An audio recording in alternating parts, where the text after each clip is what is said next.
What is going on, guys? Happy Monday. I want to share with you the one question that I added into my script that completely changed it. I went from being an agent who was selling 3 to 4 policies a month. My first month, I had no idea how to sell life insurance.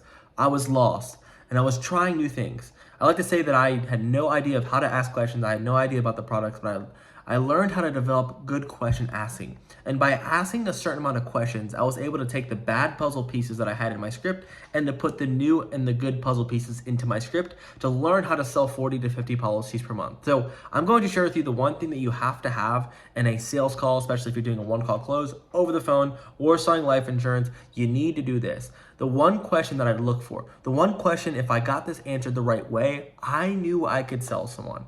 And the question that I want to share with you comes down to pain. In life insurance sales, selling over life insurance, it's simple. I need to figure out why they're looking for life insurance, what had you motivated to start looking around for life insurance, and number two, what would it look like if you didn't have the life insurance in place? But ultimately, what is even better or more important is that I realized in order for someone to sell or buy an invisible product, for someone to buy this product of life insurance, that someone else had to be at the consequence or at fault if they didn't make a buying decision today. Well, let me explain that to you here. I call it the concept of putting the red target on someone else's back. So Miss Judy, if you passed away today, who would be responsible for paying your burial expenses? My daughter. Well, Mr. Tim, if something happened to you tomorrow and you didn't have the life insurance in place right now, who would be that person that would have to come out of pocket maybe $10,000 to $15,000 to cover your burial expenses? It would be my son. Well, Miss Betty, would your daughter be in a position if something happened to you tomorrow that they could come out of pocket for your burial expenses, maybe $10,000 to $15,000 out of pocket of their own money? No, they couldn't. So in order to make a sell in final expense, the easiest way, I promise you, that will change your sales process, that will help you sell extra policies that I use, that I needed. If someone says, oh, no one else is going to be impacted, or no one else is responsible, or no one's going to have to do anything, then there's no pain, there's no specific pain, the client is not going to buy. But the minute that I could get Miss Betty to tell me, oh, my daughter's going to be the one responsible, or Mr. Jim to tell me, hey, my son's going to be the one. Okay, gotcha. Now I know there's a target on someone else's back.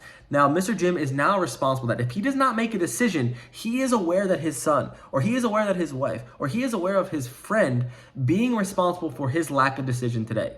So a simple question, the simple framework is put a target on someone's back who will be responsible if they do not make this decision today. Simple enough. But here's how it gets better, and here's how I learned to furthermore my sales process, to make more sales, to double down on this question, and to become a better sales individual. I would say this. So, Mr. Jimmy, who would it be responsible if something happened to you tomorrow? Who would be responsible for coming out of pocket maybe $10,000 to $15,000 for your burial expenses? Who would that be? It would be my daughter, Sarah. Okay, here's what I do next. Okay, and Mr. Jimmy, would your daughter, Sarah, be in a position where she could, come out of pocket for those burial expenses? He's going to say no. And then he's going to say, okay, what would that look like for Sarah? How would she come up with the money? There's no way. Okay, so there's no way that Miss Sarah could come out of pocket for these expenses. What would she have to do? Would you have to go knock on doors? Would she have to start a GoFundMe? Would you have to raise money? How is she going to come up with this money if you pass away tomorrow? Like, walk me through what she's going to have to do. There's no way that she can. Or she's going to have to go to the church. She's going to have to start a GoFundMe. And how would that make you feel knowing that she would have to start a GoFundMe? Or how would that make you feel knowing that she'd have to go to the church? Or how would that make you feel knowing that she'd have to drain her bank account? It would make me feel terrible, they would say.